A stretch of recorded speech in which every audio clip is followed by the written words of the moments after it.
পুরাতন ফোন কেনার ক্ষেত্রে সবচেয়ে বেশি রিস্ক থাকে ওই ব্যক্তি ফোনটাকে কতদিন ব্যবহার করেছে।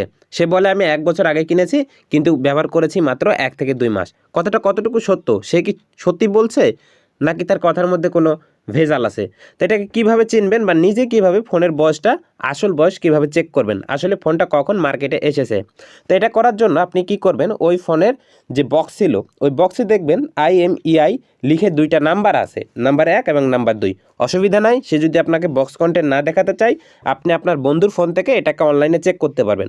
কিন্তু এটা সাধারণত বক্স কন্টেন্টে একদম নিচের দিকে থাকে, কারণ যে ফোনটা বিক্রি করবে সে কিন্তু ফোনের বক্সটা কিন্তু নাও নিয়ে আসতে পারে সঙ্গে, জাস্ট আপনাকে শুধুমাত্র ফোনটা দেখাবে। কোনো ঝামেলা নাই, চলে যাবেন ওই ফোনের সেটিংয়ে গিয়ে IMEI লিখে সার্চ করলে সেখানে 2টা নাম্বার পাবেন, একটা 1 একটা 2, যে কোনো একটা নাম্বার আপনি এখান থেকে লিখে নেবেন অথবা কপি করে নেবেন। তো নাম্বারটা আসলে কপি করা যায় না, জাস্ট লিখে নেবেন, তারপর বন্ধুর হাতে ফোনটা নেবেন, নেওয়ার পর ক্রমে এসে IMEI চেক এটা লিখে সার্চ করলে এরকম একটা ওয়েবসাইট আসবে, তারপর সেখানে একটি ক্লিক করে দেবেন। দেওয়ার পরে এখানে দেখবেন যে এখানে চেক IMEI, এখানে ইন্টার করতে বলছে নাম্বারটা। এটা মূলত 15 ডিজিটের একটা নাম্বার হয়, জাস্ট এই ঘরে পেস্ট করে দেবেন অথবা লিখে দেবেন।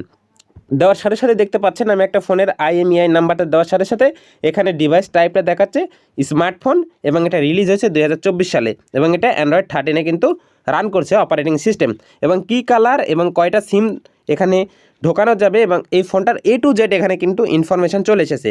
তো আপনার ক্ষেত্রে রিলিজ ডেট 2024 নাও আসতে পারে, কারণ এই ফোনটা আমার 2024 সালে কেনা ছিল। যেগুলো আপনার আগের ফোন যদি ব্রিটিশ আমলেরও ফোন হয়ে থাকে, তাহলে এখানে কিন্তু রিলিজ ডেটটা দেখাবে। এক্ষেত্রে প্রতারক আপনার সাথে কোনোভাবেই প্রতারণা করতে পারবে না।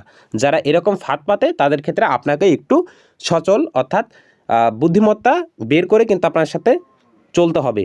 তো ভিডিওতে দেখে যদি আপনার উপকার হয়, অবশ্যই ভিডিওটা লাইক দিবেন আর চ্যানেলটা সাবস্ক্রাইব করে দেবেন। ধন্যবাদ।